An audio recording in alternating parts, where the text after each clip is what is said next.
भक्तों को 2025 में आने वाली उत्पन्ना एकादशी की ढेर सारी शुभकामनाएं एवं बधाइयां। स्वागत है आपका वास्तु के उपाय चैनल पर। भक्तों, इस बार की एकादशी जो कि उत्पन्ना एकादशी एक कृष्ण पक्ष की एकादशी है, यानी चंद्रमा घटते पक्ष में और मार्गशीर्ष मास में आती है।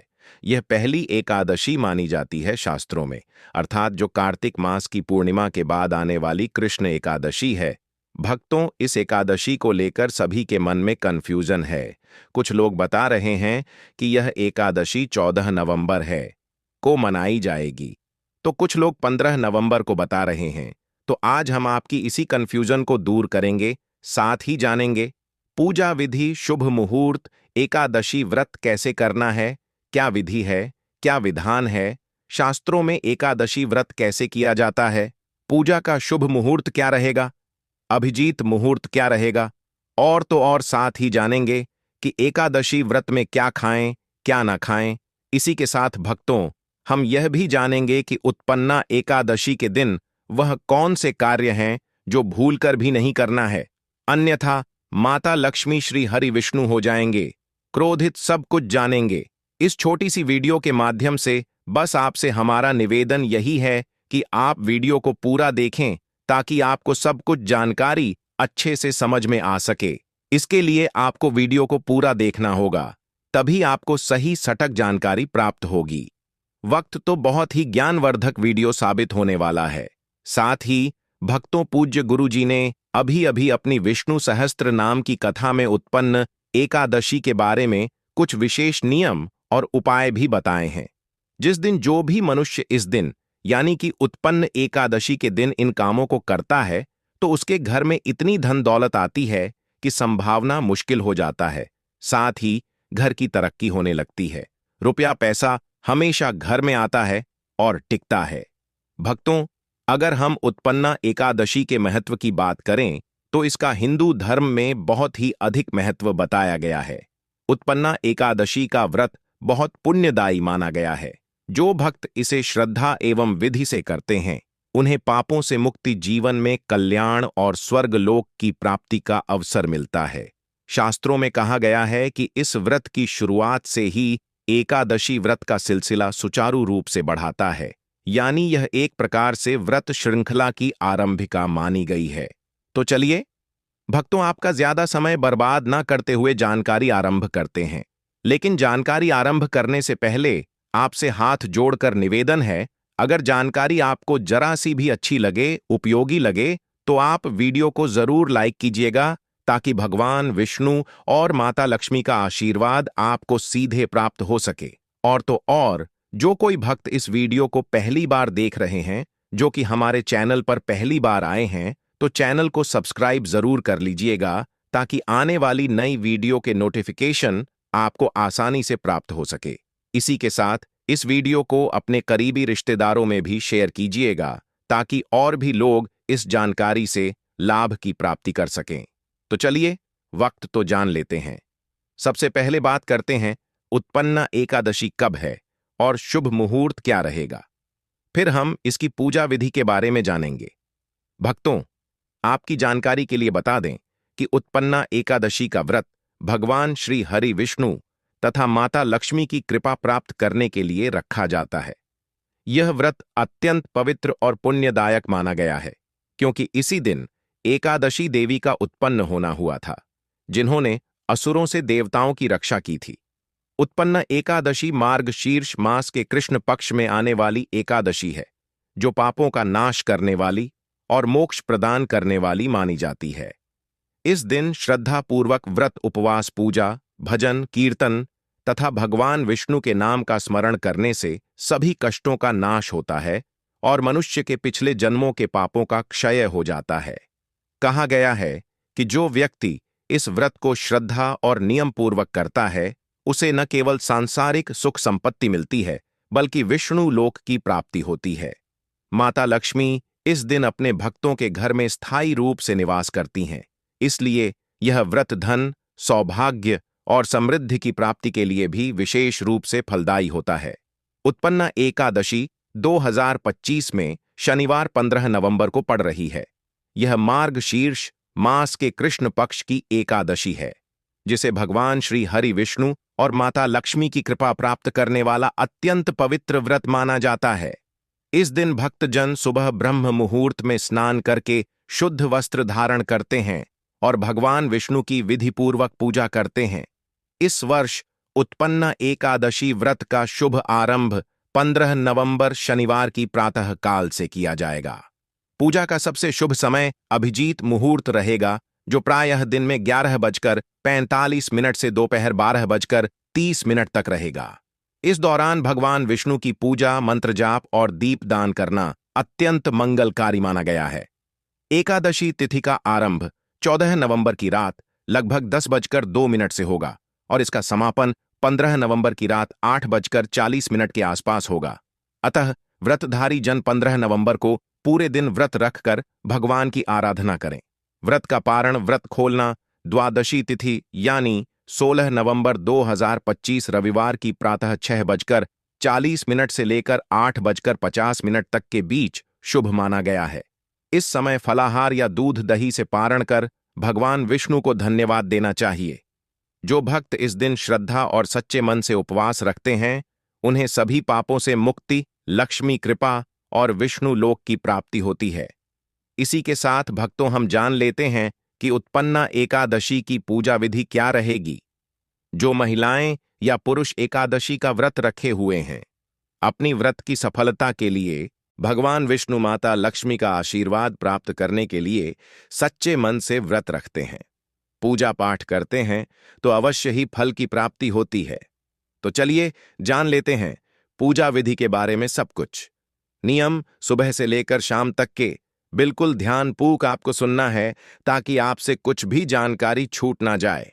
तो चलिए जान लेते हैं सब कुछ। उत्पन्न एकादशी की तैयारी का धर्म भाव और घर की शुद्ध एकादशी से एक दिन पूर्व अर्थात दशमी के दिन से ही संत बनकर चलना चाहिए। पूरे घर को स्वच्छ कर लें, पूजा स्थल को शुद्ध करें, तुलसी का पौधा और भगवान विष्णु की मूर्ति चित्र को साफ कपड़े से पोंछकर पवित्र स्थान पर स्थापित करें। दशमी की शाम को हल्का सात्विक भोजन लें। रात्रि में ब्रह्मचर्य का पालन करें। अनावश्यक वार्तालाप, लड़ाई झगड़ा और निंदनीय बातें त्याग दें। मन में यह स्तब्ध संकल्प कर लें, मैं पूर्ण श्रद्धा और नियम के साथ उत्पन्ना एकादशी व्रत करूंगी। मैं पाप त्याग कर केवल भगवत भक्ति में लीन रहूंगी। संकल्प करते समय हाथ जोड़कर मौन होकर और अपने अंदर की शुद्धता का संकल्प दोहराइए। इस तैयारी से ही व्रत का आध्यात्मिक आधार बनता है। जब मन शुद्ध होगा तो पूजा का फल स्वतः अधिक प्राप्त होगा। सूर्योदय से पूर्व ब्रह्म मुहूर्त में उठकर स्नान करें। यदि संभव हो तो तुलसी या गंगा जल मिलाकर स्नान करना अति शुभ माना गया है।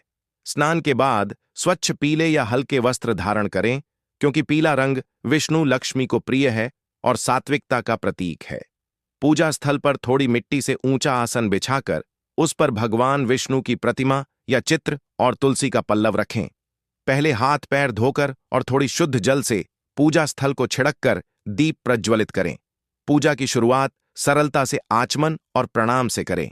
एयु एम केशवाय नमः, एयु एम माधवाय नमः, एयु एम नारायणाय नमः। यह वह अनुष्ठान है जो मन को स्थिर कर भगवान के स्मरण की ओर मोड़ता है। अब श्रद्धा से 11, 21 या 108 बार एयु एम नमो भगवते वासुदेवाय का जाप करें।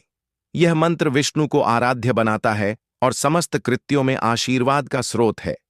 पूजा चरण का विस्तृत विधि विधान इस प्रकार करें। प्रथम चरण में भगवान को जल अर्पित करें। उपर्युक्त जल में थोड़ा चंदन मिला लें। फिर चंदन तिलक लगाकर अक्षत चावल से नयनाभिराम पूजा करें। उसके बाद पुष्पगंध दीप, धूप, नैवेद्य में फल, नारियल और पंचामृत, दूध, दही, घी, शहद, शक्कर अर्पित करें। तुलसी का प्रत्येक पत्ता गुरुत्व से समर्पित करें और कहें, तुलसी दलम श्री हरिये नमः। तुलसी का विशेष महत्व है। बिना तुलसी अर्पण के विष्णु की आराधना अधूरी मानी जाती है। तुलसी से किए गए भोग और पूजा से मातृ लक्ष्मी की कृपा भी अधिक होती है।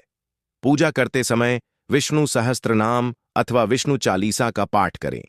यदि सहस्त्र नाम का जाप कठिन लगे तो कम से कम 11 या 21 बार एयुएम विष्णुवे नमः का उच्चारण अवश्य करें। यदि आप कहानी या कथा का समावेश कर रहे हैं तो उत्पन्न एकादशी की कथा का संपूर्ण वाचन या श्रवण श्रद्धा भरे मन से करवाइए। कथा सुनने से मन में भक्ति प्रस्फुटित होती है और व्रत को आध्यात्मिक धारा प्राप्त होती है। दिन के मध्य में व्रत का पालन करते हुए मन को संयमित रखें। किसी भी प्रकार के अनाज, कुछ परंपराओं में अनाज, दाल और चावल से परहेज किया जाता है। मांस, मछली, अंडा, प्याज, लहसुन और मदिरा का त्याग अनिवार्य रखिए। यदि निर्जला व्रत कर रहे हैं तो पूरी तरह जल रहित रहें। यदि आंशिक व्रत रखते हैं तो फल, दूध, हल्का फलाहार लें। दिन भर की भूख, प्यास और शारीरिक कष्टों को भगवत स्मरण व जप से कटाइए। एयूएम नमो भगवते वासुदेवाय और एयूएम विष्णवे नमः जपते हुए हृदय में विष्णु के स्वरूप का ध्यान करें। इस दिन दान का भी विशेष महत्व है। गरीबों, ब्राह्मणों या जरूरतमंदों को प्यारा सा भोजन, वस्त्र या आचार्य को दक्षिणा दें। दान से व्रत का फल दुगना हो जाता है। संध्या के समय दीप आरती अवश्य करें। घी से दीप जलाकर भगवान का ध्यान करते हुए भजन कीर्तन श्री हरि के मंगल गीत गाएं। आरती करते समय उच्चारित मंत्रों में एयूएम नमो भगवते वासुदेवाय के साथ साथ माता लक्ष्मी की आराधना हेतु एयूएम श्री हंग क्ली श्री सिद्ध लक्ष्मीय नमः का स्मरण करें। आरती के बाद हाथ जोड़े मन से प्रार्थना करें कि हे श्री हरि, हे माता लक्ष्मी, मेरी यह श्रद्धा स्वीकार करिए। मेरे घर को आप दोनों के आशीर्वाद और संपन्नता से परिपूर्ण कर दीजिए।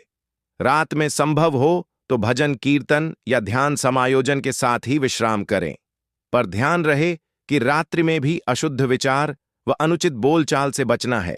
द्वादशी के दिन पारण व्रत खोलना बड़ी सावधानी से और शुद्ध मुहूर्त में करें। पारण से पूर्व प्रातः उठकर भगवान को जल, पुष्प और दीप अर्पित करें। फिर तुलसी अर्पण और प्रसाद ग्रहण करके ही भोजन आरंभ करें। पारण में हल्का सा सात्विक आहार ग्रहण करें। फल, दूध, दही, हलवा अथवा फलाहार व मिष्ठान, अनाज अथवा भारी भोजन का सेवन तब तक टालें जब तक पारण का उचित मुहूर्त न आ जाए। पारण का समय अपने पंचांग के अनुसार ग्रहण करिए और यदि पारण के समय ब्राह्मण या जरूरतमंद किसी के समक्ष दान दे सकें तो उस दान से व्रत पूर्णता को प्राप्त होगा। पारण करते समय श्री हरि का स्मरण करते हुए धन्यवाद प्रकट करिए। धन्यवाद श्री हरि, आपने मुझे यह संयम और भक्ति का अवसर दिया। अंत में व्रत के नियमों और उपदेशों का सार यह है। उत्पन्न एकादशी का व्रत केवल भूख त्याग का नाम नहीं, यह आत्मा की शुद्धि, मन का संयम और ईश्वर समर्पण का मार्ग है। इस व्रत का उद्देश्य हमारे अंदर के लोभ, क्रोध, अहंकार और अधर्म को मिटाकर प्रेम, करुणा और सच्चे जीवन मूल्यों को जन्म देना है। जो भक्त सच्चे मन से निष्ठा और नियम के साथ इस व्रत को करता है, भगवान विष्णु और माता लक्ष्मी की दृढ़ कृपा प्राप्त कर धर्म, अर्थ और काम तीनों में सिद्धि पाते हैं। भक्तों, अगर आपके मन में यह प्रश्न है कि इस व्रत को कौन रख सकता है और इसको रखने से क्या होता है, तो आपके इन सवालों के भी उत्तर हम आपको इस वीडियो में देने जा रहे हैं। प्रिय भक्तों, जैसा कि हम आपको बता दें कि उत्पन्ना एकादशी का व्रत स्त्री और पुरुष दोनों ही श्रद्धा एवं भक्ति भाव से रखते हैं। यह व्रत उस समय रखा जाता है जब जीवन में नकारात्मकता, मानसिक तनाव, पापों का बोझ या धन संपत्ति की कमी महसूस होती है। कहते हैं, इस दिन व्रत रखने वाला व्यक्ति भगवान श्री हरि विष्णु की विशेष कृपा प्राप्त करता है और उसके जीवन के सभी दुख मिट जाते हैं। इस व्रत को मार्ग, गृहस्थ और वानप्रस्थ तीनों आश्रम के लोग रख सकते हैं। भक्त यह व्रत इसीलिए करते हैं क्योंकि यह वह दिन है जब पापों का नाश करने वाली एकादशी देवी का प्राकट्य हुआ था और स्वयं भगवान विष्णु ने कहा है, हे अर्जुन, उत्पन्ना एकादशी का व्रत करने वाला मनुष्य मेरे परम धाम को प्राप्त करता है। चलिए भक्तों, इसी के साथ जान लेते हैं कुछ विशेष नियम जो कि उत्पन्न एकादशी के दौरान रखे जाते हैं और इनका पालन करने से भगवान विष्णु अति प्रसन्न होते हैं। उत्पन्ना एकादशी का व्रत बहुत पवित्र होता है, अतः व्रत के दिन मन, वचन और कर्म से पूर्ण शुद्धता आवश्यक है। व्रत से एक दिन पूर्व यानी दशमी तिथि की रात को सात्विक भोजन करें और अधिक से अधिक भगवान का स्मरण करें। एकादशी के दिन सूर्योदय से पहले स्नान कर पीले वस्त्र पहनें। घर के पूजा स्थल को गंगा जल से शुद्ध करें।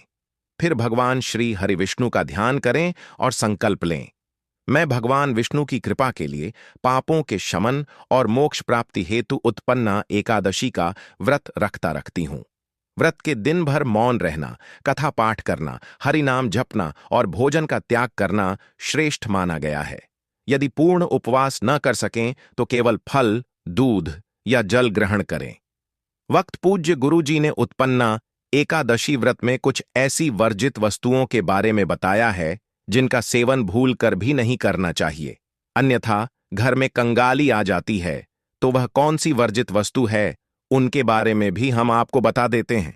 भक्तों, शास्त्रों में कहा गया है कि व्रत में संयम ही पूजा का सार है, इसलिए एकादशी के दिन निम्न वस्तुओं और कर्मों का त्याग अवश्य करें। वहन अनाज, दाल, चावल, गेहूं, मांस, लहसुन, प्याज, बैंगन, मसूर, चना, सूखी फलियां और शराब जैसी चीजें पूर्ण रूप से वर्जित हैं। डू एकादशी के दिन झूठ बोलना, क्रोध करना, चुगली करना, दूसरों का अपमान करना या किसी जीव को कष्ट देना, यह सभी कर्म व्रत का पुण्य नष्ट कर देते हैं। 3. पत्नी को इस दिन संपूर्ण ब्रह्मचर्य का पालन करना चाहिए। 4. देर तक सोना या दिन में झपकी लेना भी वर्जित है। इसी के साथ जान लेते हैं व्रत में क्या सेवन करना चाहिए। एकादशी के दिन यदि फलाहार करना हो तो केवल सात्विक फल और शुद्ध सामग्री का ही सेवन करें। एक फल केला, सेब, अमरूद, नारियल, खजूर या मौसमी फल। 2 पेय पदार्थ, दूध, दही, नींबू जल, नारियल जल या गंगा जल मिश्रित जल। 3. अन्य सामग्री साबूदाना, सिंघाड़े का आटा, राजगिरा, आलू, कुत्तू का आटा, सेंधा नमक का प्रयोग कर उपवास भोजन बना सकते हैं। इस दिन कोई भी अन्न, दाल या मसालेदार भोजन न करें। भोजन से पहले भगवान को भोग लगाकर प्रसाद रूप में ग्रहण करें। भक्तों, जब सृष्टि की रचना के आरंभिक समय में अधर्म, पाप और अराजकता का अंधकार पृथ्वी पर फैलने लगा था, तब देवताओं ने भगवान श्री हरि विष्णु से प्रार्थना की, हे प्रभु, पापों से ग्रस्त मानवता को कैसे मुक्ति मिले? लोग भोग और मोह में डूबे हैं, उन्हें धर्म और भक्ति का मार्ग कौन दिखाए? तब भगवान श्री हरि विष्णु ने अपने तेज से एकादशी देवी का उत्पन्न किया। यही कारण है कि इस दिन को उत्पन्न एकादशी कहा, यानी वह एकादशी जिसने जन्म लिया, उत्पन्न हुई। एकादशी देवी का जन्म भगवान विष्णु के शरीर से हुआ था। वह धर्म की पुत्री और पापों की संहारक कही गई है। भगवान विष्णु ने कहा, हे देवी, तुम मेरे भक्तों के पापों का नाश करोगी और जो तुम्हारे दिन मेरा स्मरण करेगा उसका उद्धार होगा। इसलिए भक्तों, उत्पन्न एकादशी का व्रत रखने का मुख्य कारण यह है कि इस दिन पापों का नाश होता है, आत्मा पवित्र होती है और मनुष्य को पुनर्जन्म के चक्र से मुक्ति मिलती है। व्रत के पीछे का भाव और आध्यात्मिक उद्देश्य उत्पन्न एकादशी का व्रत केवल उपवास नहीं है, यह आत्म संयम, साधना और भक्ति का पर्व है। इस व्रत के पीछे यह गढ़ भाव है कि जब मनुष्य अपने इंद्रियों, वाणी और विचारों पर नियंत्रण रखता है, तब उसके भीतर छिपा दिव्य तेज प्रकट होता है।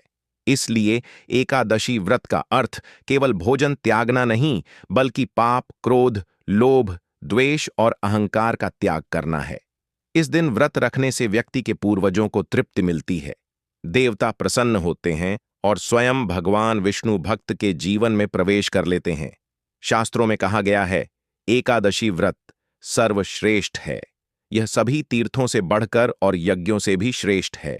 इसलिए इस दिन भूलकर भी व्रतधारी को कुछ विशेष गलतियां हैं जिन्हें करने से बचना चाहिए, अन्यथा व्रत का कोई फल प्राप्त नहीं होता, उल्टा पाप लग जाता है। तो चलिए भक्तों, जान लेते हैं उन गलतियों के बारे में जो कि भूलकर भी एकादशी व्रत के दौरान नहीं करना है। भक्तों, अभी तक आपने वीडियो को लाइक ना किया हो तो प्लीज वीडियो को लाइक जरूर कर दीजिए और कमेंट बॉक्स में सच्चे मन से लिख देना, जय श्री हरि विष्णु, जय माता लक्ष्मी, जय पितरा देवताय नमः। हे भक्तों, अब आप अत्यंत ध्यानपूर्वक सुनिए, क्योंकि यह बात उतनी ही गूढ़ और महत्वपूर्ण है जितनी स्वयं व्रत की उत्पन्ना एकादशी का व्रत जितना पुण्यदायक है, उतना ही संवेदनशील भी। क्योंकि यदि इस पवित्र व्रत के दौरान कुछ गलतियां अनजाने में भी हो जाएं, तो व्रत का संपूर्ण फल नष्ट हो जाता है और पुण्य की जगह पाप लग जाता है। शास्त्रों में कहा गया है कि अशुद्ध आचरण से किया गया व्रत बिना तेल के दीपक की तरह है, जो जलता तो है पर प्रकाश नहीं देता। इसलिए हे धर्म प्रियजनों, उत्पन्ना एकादशी के दिन निम्न भूलें भूलकर भी ना करें। सबसे पहली भूल होती है मन की अशुद्धि। व्रत केवल शरीर का उपवास नहीं, बल्कि मन का भी उपवास है। इस दिन क्रोध, ईर्ष्या, लोभ, छल कपट, चुगली और दूसरों की निंदा से स्वयं को पूर्णतः दूर रखें। जो व्यक्ति एकादशी का व्रत रखकर भी दूसरों का अपमान करता है, वह स्वयं के व्रत को कलंकित करता है। दूसरी बड़ी भूल है अन्न का सेवन करना। एकादशी के दिन अनाज, दाल, चावल,